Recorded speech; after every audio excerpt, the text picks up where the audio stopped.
Hello and welcome to the podcast. This is Ron's Amazing Stories, where we talk about things that tend to chill us a little and thrill us a little.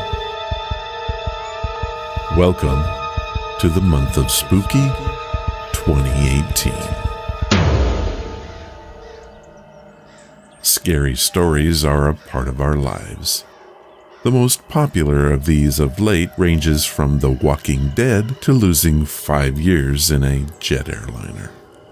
These things remind us of our own mortality, get our adrenaline going, and send chills through our bodies that we just can't explain. During this month, you can expect the unexpected, hear the unbelievable, and witness stories that stretch the imagination. On today's program, we have a black-eyed kid story from Texas. I'll tell you a bit about what is coming this month, and then we'll hear about an 18-year-old boy who died on the Old Santiam Wagon Road.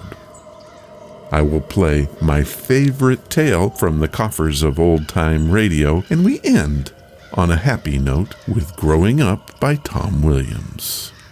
Now, we'll begin it all with this very special 5-minute mystery.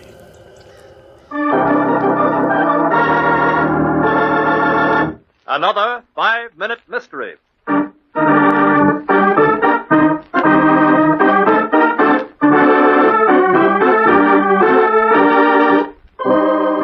This 5-minute mystery is being brought to you by Melody Goodman. Melody lives in the great state of Texas and has done more for this mystery than any of you could ever know. How do I know that? Not because I've already heard the story.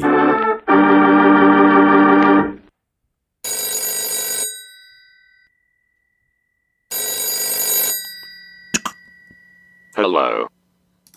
Yes, this is Dr. Fangfist. No, I didn't know it was Halloween. What do you mean surprise?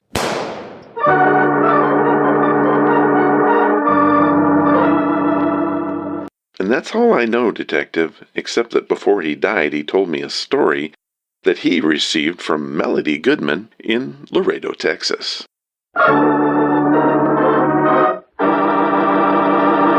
Hello, Ron. I got your request from the podcast that you needed a scary story. I have one and almost hate to tell it. Every time I do, I can still feel the fear. It was a late night and I was out driving home from a friend's house. I hate to admit that I had a bit too much and probably shouldn't have been driving at all.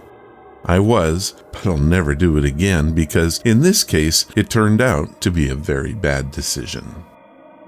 It was about a 10-mile drive home, and along the way I saw a young boy on the side of the road looking for a ride.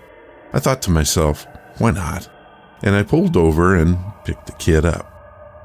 He came around to the window of the car, and it was then I felt absolute fear. He spoke in a voice that I will never forget. "Can I get in the car?" I said as brightly as I could, "Well, that's why I stopped. Do you need a ride somewhere?" He said, "No, I just want to get into the car." It was then that I looked up at him. His eyes were as black as night, no other way to describe them. It makes sense that they would be wide, but these eyes were as black could be. I felt like he could stare right through me rather than at me. I was terrified, and I immediately regretted having agreed to let him get into the car. It was then he asked me again if he could get in. This time I said, "On second thought, I've got to go. I don't have time right now to take you anywhere. Can I make a phone call for you?" The boy looked down at me and said, "Can I get into the car, please?" It was then I gunned the engine and cut the heck out of there. I was now completely sober and realized the folly of what I had done. I guess it was an adrenaline rush that had saved me. From what? I'll never know. As I looked back in the rearview mirror, I saw the little boy standing there with his thumb out, waiting for his next victim.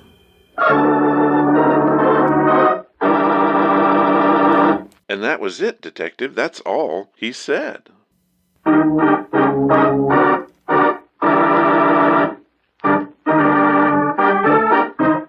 Well, there you have a mystery that really doesn't have any solution other than it's scary as heck.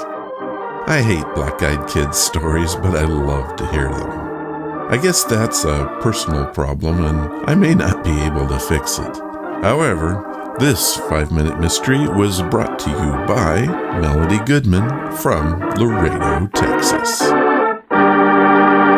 What's that you say?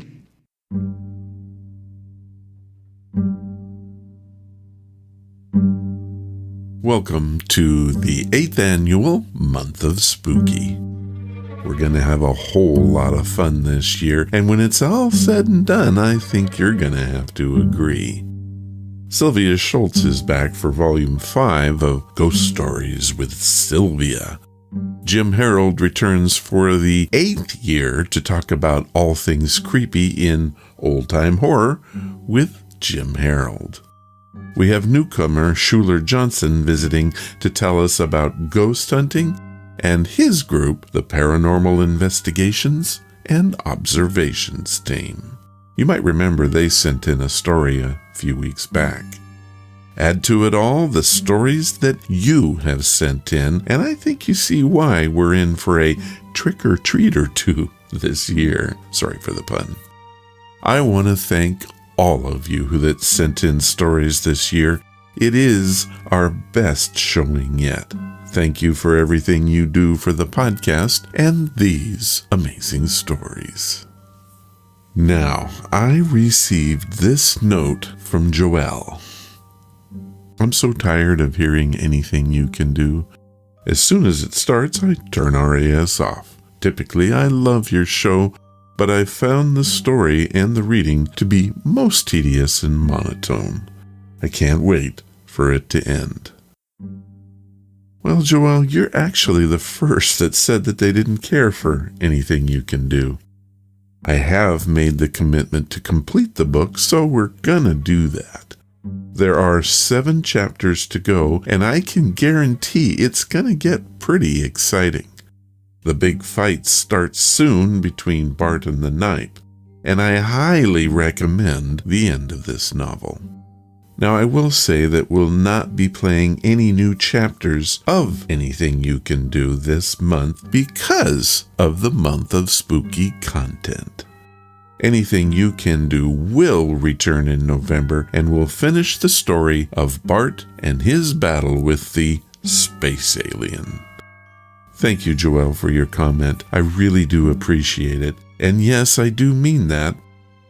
Now, having said all of that, for those of you who can't wait for more of the novel, I will be updating the Anything You Can Do homepage each week with new chapters introduced by Mark Nelson himself. Also, after we finish the book on the podcast, Mark will be coming on the show to talk with me about it, and I gotta say, I'm excited about that. That's going to be a whole lot of fun. I will have a link to the Anything You Can Do homepage in the show notes. And now, these are your stories.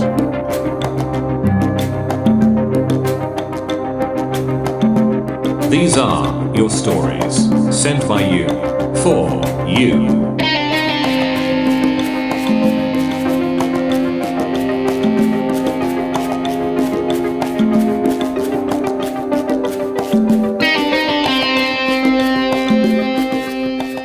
Our story for this week comes from Joe Garza from Scottsburg, Oregon. We've had a lot of stories on this show, but this one by far grabs the title Unique. It is the perfect story to tell in the month of spooky, and also happens to be from my backyard. Well, That is, if my backyard was 198 miles long, that is. Here is George's story. My story is true. I know that when people hear it, they'll think I made the whole thing up. That used to bother me, but these days I live with it. It does not stop me from telling it every chance I get. Someday it's my hope that someone will believe me. I want to thank Ron for this opportunity to share to the biggest audience yet. It happened in 1993 when I was 10 years old. My father and I went camping. The original plan for the summer was to have the whole family there. My little sister had other ideas and was born an entire month early. I was heartbroken that we would have to cancel the trip, but then my mom decided that we should go. The baby was healthy and Dad could use the break. Also, I heard later that the reservation was not refundable. So it was that we too would go for the whole family. We were going to Cascadia State Park, which is located on the site of one of Western Oregon's early mountain retreats. Cascadia is a little-known state park gem in the Cascade foothills 14 miles east of Sweet Home. The Giesendorfer Hotel, with tennis courts, croquet, and bowling, has long since disappeared, but the feel of the century-old leisure lifestyle of visitors coming to drink the natural mineral waters lingers. The place is alive with history, from the ancient rock art in Cascadia Cave to the very ruts of the Old Santiam Wagon Road. It was while visiting this old trail our story happened. To this day, my dad will not talk about the event that occurred that day, but at least he does not deny what happened. We are at the point on the trail called Tombstone Pass. It's the beginning of a treacherous 7-mile hill for westbound travelers. It got its name from a family tragedy in 1871. While stopping overnight to camp with his family, 18-year-old James McKnight was accidentally shot as he retrieved his gun from between two bedrolls. His grieving mother placed a tombstone in his honor. That gravestone is still there today. It was getting late in the evening when my dad and I decided that we'd unpack our dinner that we'd hiked with us. My dad built us a small fire, which to this day I'm not sure he was supposed to do, but he did, and we heated up franks and beans, a real Westerner's dinner to be sure. We were laughing and having a good time around the fire. We were thinking about Mom and the new baby sister, when suddenly a man came up to the camp. Well, boy would be a description, but to me he looked like a man. I estimated he was around 18 years old. He asked if we had any extra grub and that he would chop or do whatever he had to earn his keep. My dad, being the cool guy, joked with him for a minute about chopping down one of the nearby trees, and the boy just smiled. My dad told him to have a seat and pointed at the food. It was then I noticed for the first time that I could see through the boy. I wondered why my dad hadn't said anything. He looked strange, like he was there, but not all there. He was dressed like he was some sort of reenactment character from the 1800s. My suspicions were confirmed about his non-solid nature when the boy walked into the fire and passed through the other side without disturbing it or being burned. Both my dad and I looked at each other in dismay and disbelief. Then the boy tried to say something, but after a few more seconds he simply faded out and was gone. We were never scared. We never felt in danger. After the event, all we could do was make sure we both had seen what we had seen. We, of course, told Mom about it when we got home. She was quite polite, but she never did believe us. My sister, who is in her 20s now, believes the story, and I think my wife believes me, but I can't be sure. Was it the ghost of James McKnight? Can't be sure of that either, but we were only about a half a mile from his final resting place. George Garza from Scottsburg, Oregon.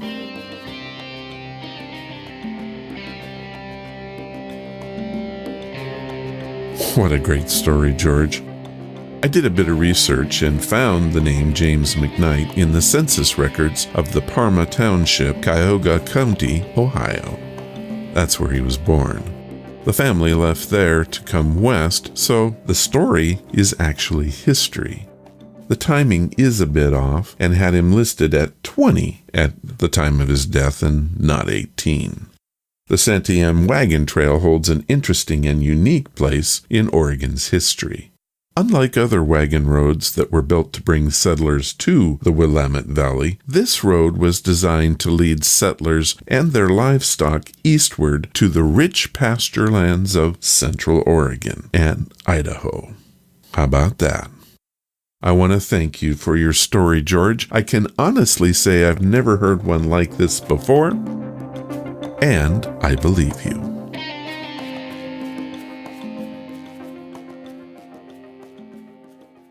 If you want to put your story into Ron's Amazing Stories just like George did, all you got to do is head to the main website, click on the story submission page, and just start typing away. We want to hear your stories, and we especially love the scary ones. And now, this.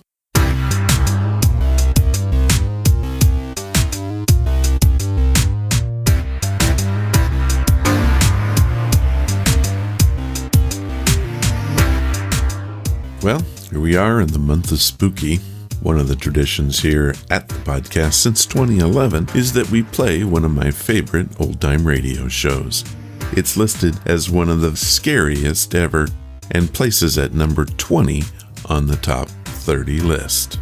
By today's standards, it's probably quite tame, but if you go back to 1948, not so much. You have to remember that television was in its infancy back then, and people just had their radios for daily entertainment. If you listen to that with that frame of mind, well, you can conjure some pretty amazing things in your head. The story is called The Thing on the Fourble Board, and it's part of the Quiet Please anthology series. It first aired on August 9th, 1948. The Mutual Broadcasting System presents Quiet Please, which is written and directed by Willis Cooper and which features Ernest Chappell. Quiet Please for tonight is called The Thing on the Fourble Board.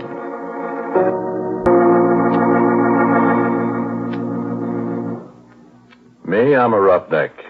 Well, I was a roughneck, 20 years ago. A little too old, too slow now. Besides, I got $1 now. I don't have to be a roughneck, you see. Married, got a nice home. Had to meet my wife. Hey, Mike. Her name's Maxine, but she likes to be called Mike. Mike! I guess she's busy out in the kitchen someplace. Besides, she doesn't hear very well. Shame, too. She's so pretty and everything. Well, you'll meet her. Sit down. I was saying I was a roughneck. Well, no, that doesn't mean exactly what you think it means. A roughneck is an oil field worker, specifically a guy in a drilling crew. Call them roughnecks like you call a section hand on the railroad a gandy dancer, a garage hand a grease monkey. Same time you work around a drilling crew for a while, you're going to be a roughneck in every sense of the word, boy. A derrick floor or a fourble board's no place for a guy with a bow tie. Because when you have to fool around with drilling holes that go farther down the ground than it is from the top of Pike's Peak down to sea level, sure they do. The time I was a roughneck, we'd got this one well down to 7,313 feet. That was a record. But last May, Pure Oil brought one in out in the Natrona Valley in Wyoming at 14,309 feet. That, friend, is almost 3 miles. Quite a hole, that, huh? Sure, I don't think there's an oil man in the world that don't wonder one time or another what's down there, besides rock and oil and gas. Oil that's made out of trees that died 20 million years ago. Oil that's made out of dinosaur bones. Oil that's maybe made out of the flesh and blood of men, maybe, that beat each other to death with a stone axe, ate saber-toothed tiger for lunch. Yeah, you get to wondering. You look at the cores that come up from way down there, and sometimes the little shells, trilobites mostly, that was alive when Manhattan Island, where New York is, was under half a mile of ice. We found something once, me and Billy Grunwald, and something found us. I'll tell you about it. We were down to around 5,400 feet. We'd set casing. We began to get water, so we had to stop drilling and cement off. Well, you see, when water begins to seep in the hole, you pull your drill pipe, then you let down a cementing shoe inside the casing, and you plug up the bottom of the hole, casing and all, with quick-hardening, waterproof cement. Then when it's hard, you drill through the cement, go on down, and the cement outside the casing at the bottom keeps the water out. Well, we had the drill pipe all pulled and racked. The cement was setting, see, so we was shut down, waiting for it to harden. We'd been coring just before. Well, you see, a core drill is hollow, and as the bit digs down, it stuffs the drillings up inside it, so when you pull it out, you got a sample of the kind of stuff you're going through. And a geologist can tell a lot from that. So there's nobody around the rig except me that night. The rest of the crew's going into town. I was toasting some pork chops over the forge for my supper. I heard a car pulling up. Look out, it's Billy Grunwald, the geologist, and I give him a hello. Hi, Billy. Come and have a pork chop. Hi, Porky. Where's everybody? They all went to town. I'm the whole crew. I had 3 blowouts between here and Oxnard. Yeah, I wondered where you was. Ted said you'd be in here about 3. Yeah, I would have been, except for my tough luck. Oh, I'm dead. Yeah, hungry? Starved. Yeah, I got 7 pork chops. And bread. And some coffee, kind of. Swell. Hey, I got a bottle in the car. We're going to have a banquet. Hey, where's that core? That's what I came up here to look at. Yeah, back there on the bench. Look at it after supper. Hey. What? Didn't you say you were all alone here? Uh-huh. I thought I heard somebody talking. I don't see anybody.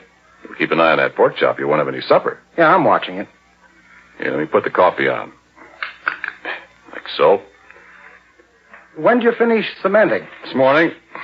Last tower only made about 10 feet of hole, so Ted shut down before we get flooded out of house and home. Funny about that water. How? Oughtn't to be any at that level, according to my figuring. Well, there is. Is it salt?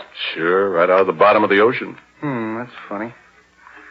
Well, maybe I'll be able to tell something from the core. Yeah, I hope so. The last core I looked at, I'd have sworn we were getting into shale. Ain't seen none yet, from the cuttings. That's funny. Here, your pork chop's done. Yeah, take some bread. Yeah, thanks. Oh, man. Good, huh? Yeah, put on another. I had 2 already before you come. Yeah, much obliged. Yeah, you never can tell what's down there. You get it all mapped and plotted out, all the strata. And all you know is what comes out of the hole. Yeah, I'd like to go down there sometime if I was little enough. Never get you down a hole. Yeah, you'd fit. You're skinny. I'll stay up here and look at the cores, Bud. Where is that one? Behind you. Over there. Oh. Well, I'll have a look at it. Well, why don't you wait till you finish your supper? I'm just going to look at it. Put on another pork chop for me. Okay. Well, I wish those screech owls would keep... What's the matter? Hey, wait a minute, Porky. Well, why did... Listen. What's eating you? You know, I'd have sworn there's somebody up there on that Fourble Board. Ah, you're crazy. There's nobody up there. Getting against those stands of drill pipe. Ah, they're just rack crooked. One of them slipped. Come on back and eat your pork chop. Yeah. Yeah, I guess so. Only What you so jittery about, Billy? Come on, eat your sandwich. Here. Yeah, well, thanks, Porky. I don't know. I'm just naturally that way, I guess. I'm always scared of the dark. Doggone it, I hate to be a baby, but I can't help it. Scared of the dark? Honest? Stupid, ain't it? Oh, I don't know. Everybody's scared of something. Me, Spiders scare the tar out of me. Black widows. Oh. I know how you feel, Billy. There another light over here? Yeah. Here. Ah. Oh. That's better. Hey, listen, Porky. Go out to the car and look in the left-hand door pocket and bring back that bottle, will you? That's what I need. Okay, kid. Okay.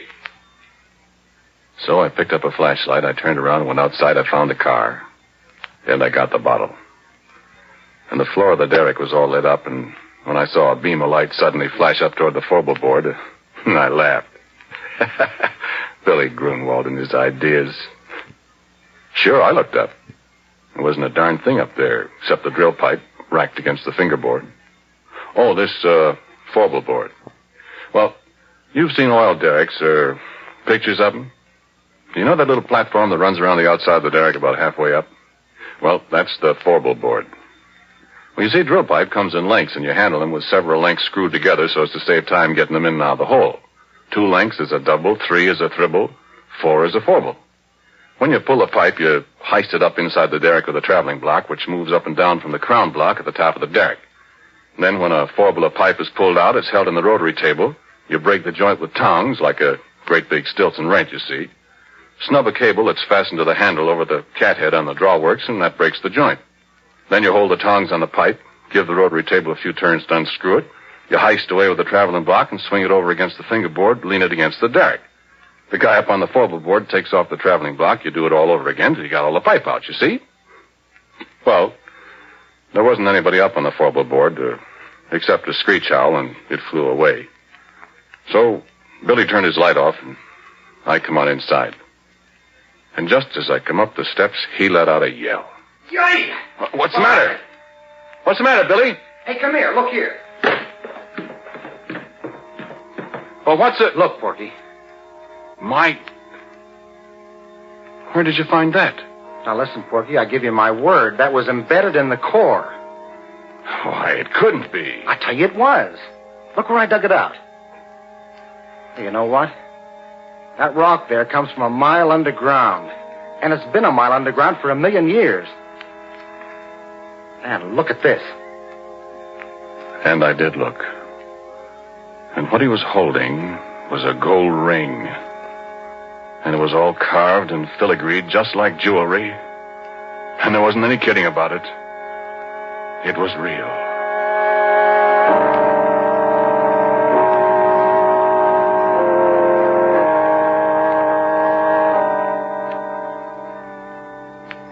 No, wait a minute. Hang on, I ain't done.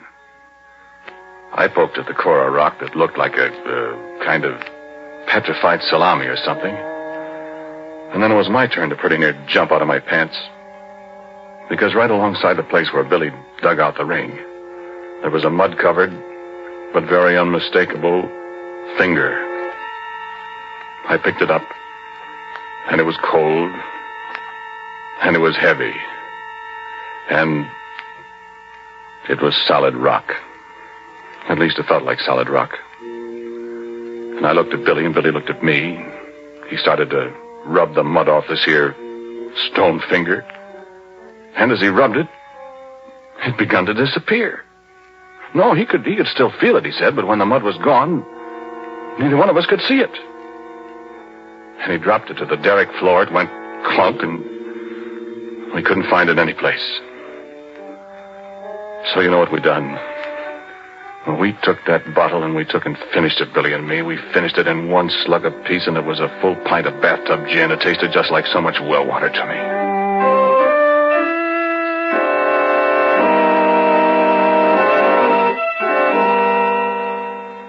And then we sat down on the derrick floor and we looked at each other. We didn't say a word. My eyes got heavier and heavier. The last thing I remember was I heard some kind of noise that seemed to be coming up from down the Fourble Board 80 feet above us. I shut my eyes a minute. I guess I went to sleep.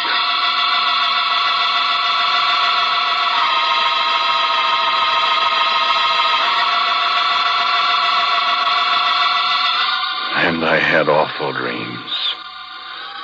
Black widow, spiders crawling all over me with gold rings on their legs. Things I could hear, but I couldn't see. Up on the Fourble Board. Billy Grunwald climbing up the ladder outside the derrick in the moonlight. Faces looking at me, and I couldn't figure out who they were. Then I was waked up by a horrible scream. A crash alongside me that shook the whole derrick. I opened my eyes to see Billy Grunwald lying on the floor 2 feet away with a broken neck.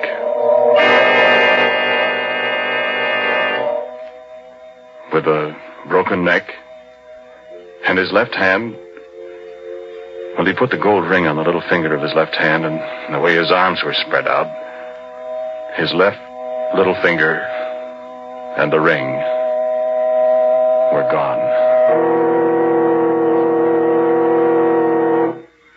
Well, friend, I got out of there. I run down to where Billy had left his car, and I got in. I stepped on the starter. I couldn't get it to go, and then I remembered after I pretty near run down the battery that Billy had taken a key. I wasn't going up there and go through a dead man's clothes to get it. So I sat there in the car and shivered all by myself till daylight.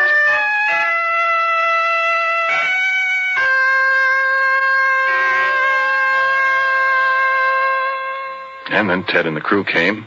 Afterwards, a state cop, and everybody in the world was asking me questions. Did you and Billy have a fight, Porky? I told you we didn't, Ted. But you had been drinking. We only had that little pint, Ted. Well, what was he doing up on the Fourble Board? Did you threaten him, and did he run up there to get away from Listen, you? cop, don't be a chump. Billy Grunwald and I were good friends. Then why'd you push him off the Fourble Board? I didn't, I tell you. I wasn't up there. Oh, what did he go up there for? I don't know. I was asleep. How do you know he was up there? I didn't say he was. You said so. Besides, how would he break his neck if he didn't fall from way up there? Well, look, officer. I think it was just another accident. I mean, we haven't got anything on Porky, and personally, I don't believe he did it. Well, it's mighty mysterious. So it is. But we got work to do. Now, how about it? That cement's hard down there. I want to start drilling again, and I'm short-handed. Will you let Porky stay here till I run in my pipe again, and, well, then you can take him and ask him questions till you're blue in the face. Well, Okay. Let's get rolling. You got steam up, Happy? I'm all set. All right. Porky, you go from the Fourble Board. What? Not me, Ted. Oh, don't be such a boob. There's nobody up there to shove you overboard. And you can put a safety line around you if you want to. And besides, you're getting paid to do what you're told. I've lost too much time already. Come on, get going.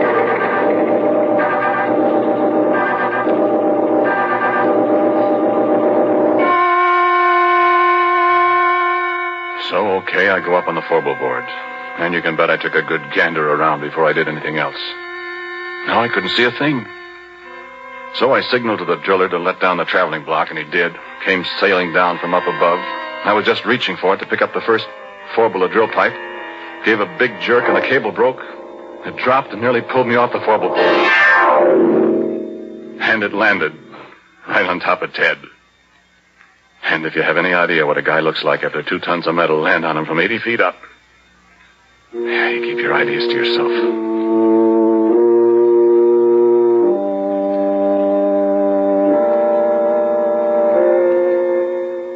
Well, that was enough. 2 accidents in a row. The whole crew quit. They wasn't going to wait for a third. And it was Ted's money that was paying off. There wasn't any more, and as far as I know, the abandoned derrick is still there. And that was 20 years ago. Oh, I forgot to tell you something. That traveling block was right in front of my face when it broke loose. It was hanging by steel cable, 3/4-inch steel cable. And I saw that cable break right before my eyes. Looked just like a piece of string when you snap it between your fingers. I could almost see the fingers. You know what? There was something up there on the Fourble Board with me.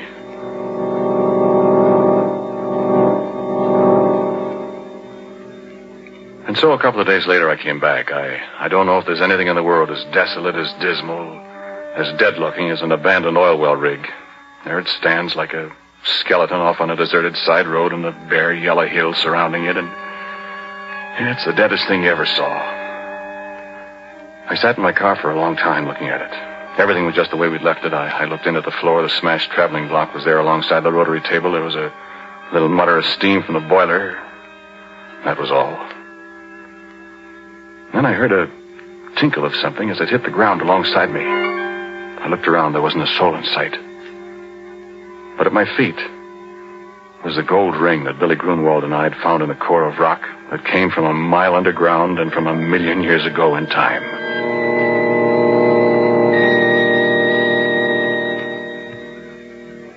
And I heard a little sound. The sound of a kid crying. And there wasn't any kid up there. And I heard it again, and it came from above my head, and I took out my revolver.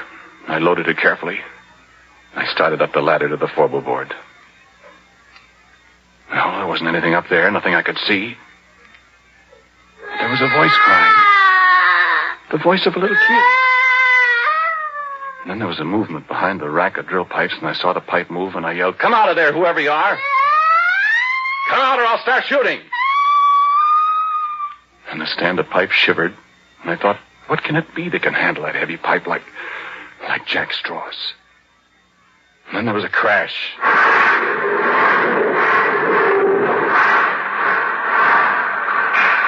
The whole stand of pipe fell over, and I just got out of the way in time. And I was alone on the Fourble Board with the thing. But I couldn't see it. I felt the platform tremble under my feet again as something moved toward me. I fired 2 or 3 shots. And nothing happened. I started backwards. I knew it was following me because I could hear it meowing like a cat. My feet tripped over something. I saw it was a big can of red lead that somebody had left up there. Without thinking, I picked it up and I threw it at the sound, and it splashed. And there it was. And I wish the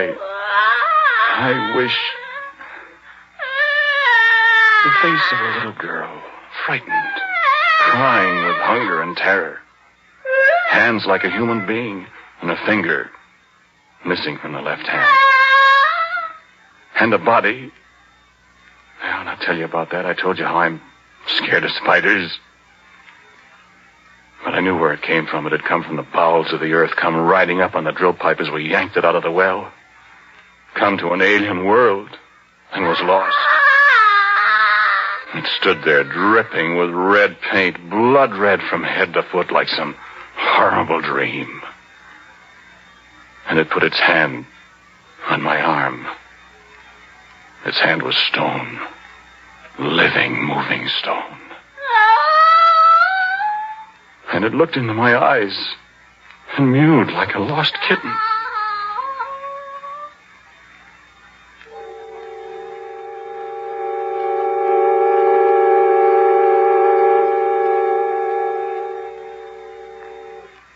"20 years ago, I discovered many things about it, what it used for food, that it was deaf, that it was invisible and couldn't see people when it was invisible, that if you sprayed it with mud or paint, or grease paint, makeup, then it could see people.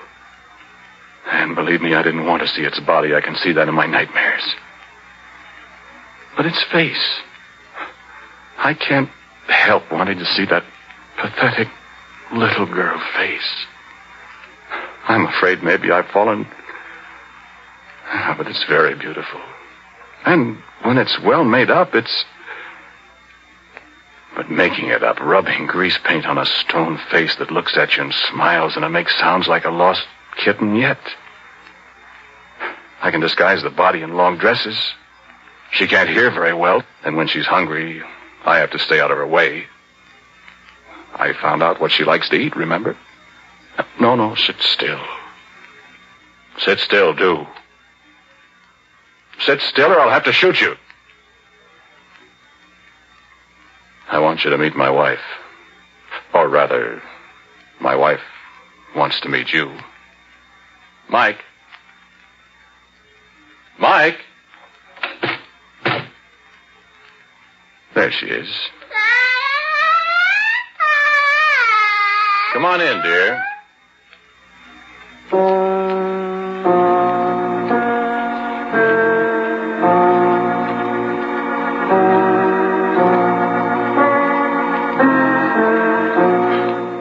The title of tonight's Quiet Please story is The Thing on the Fourble Board. It was written and directed by Willis Cooper and featured Ernest Chappell. And Dan Sutter played Billy Grunwald. Pat O'Malley was Ted. And Cecil Roy was also a member of the cast. As usual, music for Quiet Please is played by Albert Berman.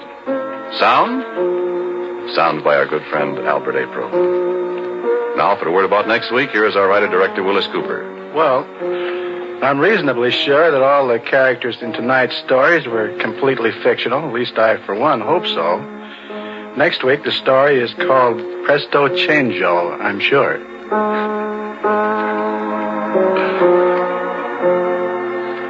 And so, until next week at the same time, I am quietly yours, Ernest Chappell. This program was heard in Canada through the facilities of the Canadian Broadcasting Corporation. This is the Mutual Broadcasting System.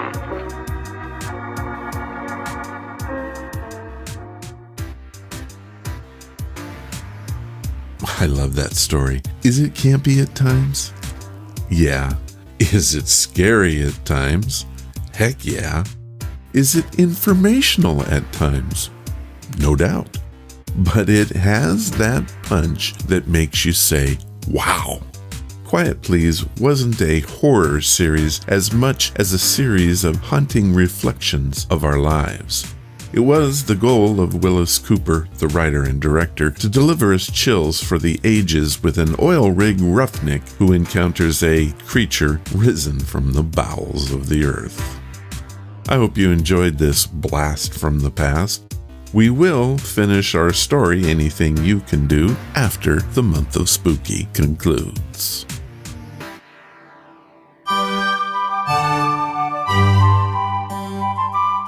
As read by amazing stories, read by amazing people.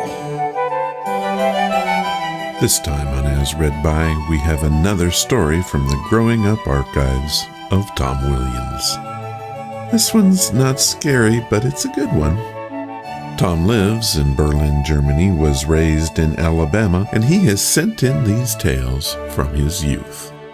This week, Tom tells us about Grandpa's store, popcorn, and corny jokes, in a tale he calls Growing Up, Those Southern Days.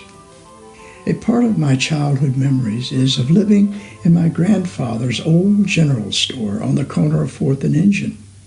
The streets have been long since renamed since then.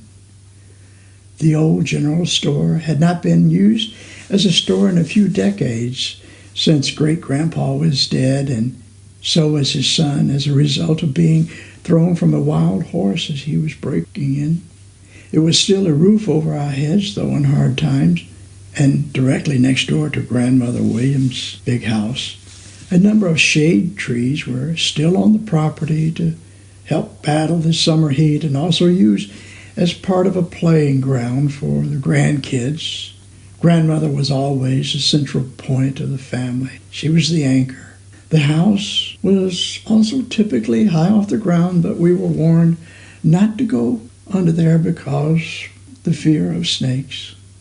To give a little better description of the surrounding area, there was an old turpentine plant across the street, at least what was left of it after one of the hurricanes blew through. Some of the lighter trucks were found in the backwoods a few miles away after the storm, along with a few boats. On the corner across from the old general store where we lived was a lot that I believe to be cursed to this day. As far back as I can remember, anything built on that corner was destined to burn down or go out of business. The first building I remember as a child was a movie house. The neighborhood kids had some place to get out from underneath the adults' feet.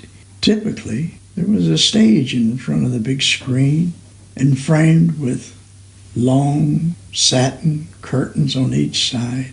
And when there wasn't a movie, they would have a magician or some live entertainment on stage, fire eaters and the such.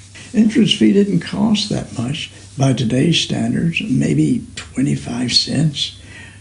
There was a popcorn machine in the lobby, though. No concession stand that I can remember. You put your dime in and held your open bag underneath the stainless steel spout, and somehow the machine would dispense just the right amount before stopping with a few kernels dropping all alone onto the floor. As I was a joker and king of the groaners as a kid, no one ever stood my jokes, though, sometimes. For example, I asked my schoolmates, why was a popcorn just a kernel? Didn't they ever get promoted? Or is a corporal allowed to shop in a general store? Well, now that I have it on paper and actually hear it in my own voice, I see why they gave me a funny look. Now let's get back to the movie house. I remember one day I managed to weasel the entrance fee from one of my family members to go across the street and see the movie. To my surprise, they had a magician on stage to perform before the double feature. He strutted out on the center stage and made a bold announcement. Before I start any show, I always warn anyone in the audience who might have a bad heart to please leave now. Well, this 6-year-old kid wasn't sure, so I got up and left the theater and ran across to Grandma's house and met up with her in the kitchen and asked her if I had a bad heart. Puzzled, she says, "Why, no, Tommy." Not getting the meaning of my question, you see. "You have a good heart. I know of none better." Satisfied, I ran across the street to the movie house again, but I was refused entrance because I didn't have another 25 cents. I wonder what I missed that day, a Hopalong Cassidy or Red Rider. One night, the movie theater caught on fire. The owner shouted, "Everyone evacuate the building immediately," and I mean now. The manager wasn't a hero that night. No, he didn't save one child's life. He was last seen rolling the popcorn machine out the door to safety. That came first for him. Of course, the popcorn had kernels, and that gave them rank over above the kids, I would probably have said as a joke as a child. The movie was never rebuilt.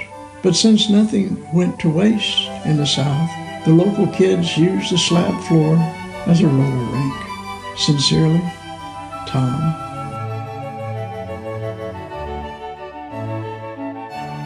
This story reminds me of something from my youth. My Uncle Marv was a wonderful man. He just recently passed away, and he is missed. My favorite story that I love to tell about him is when, as a kid, we would visit him in Salem, Oregon. He owned a grocery store there and would take us to the store after hours, and to this day I'm not sure why. All I remember was that he would hand me a bag and point me at the candy aisle. As a kid, you have no idea what that meant to me. My mom would tell me to take it easy. I would reply, "Don't worry, Mom, I won't take it all," although I tried. That is that for that memory.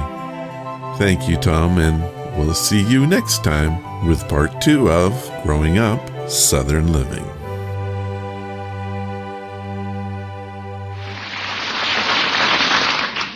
Do you like natural cheese, especially a mellow, rich-flavored cheddar?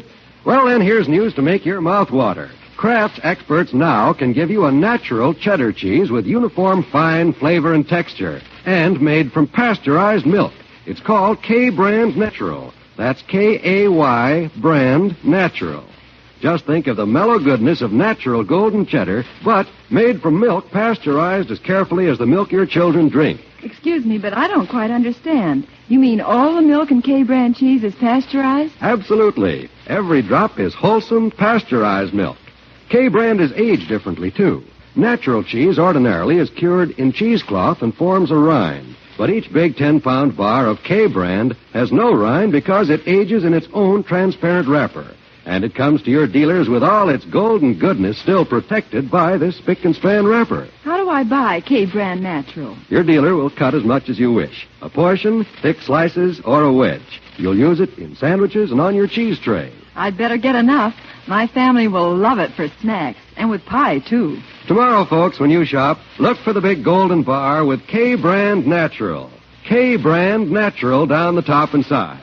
It's the wonderful new natural cheddar made from pasteurized milk.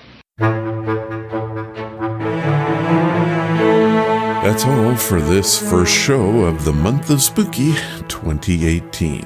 Coming up next week, Sylvia Schultz will be here to tell us some amazing ghost stories, and I will share 3 more of yours, including one from my brother Jim that should chill you just a bit. I want to thank our contributors this time, Melody Goodman, Joelle, George Garza, and Tom Williams. Thank you, guys. If you want to follow the podcast or the blog, it's easy to do. Head to ronsamazingstories.com. There you'll find all of the links you'll need. Please leave reviews and feedback about the show. It really does help us to grow. Thank you for listening, and I hope you come again to find out what are Ron's Amazing Stories. All of the vintage audio used in the podcast is believed to be in the public domain. Ron's Amazing Stories does not own the rights to any of the old-time radio used here. If you hold the rights to any of the shows played, please contact us immediately at ronsamazingstories.com.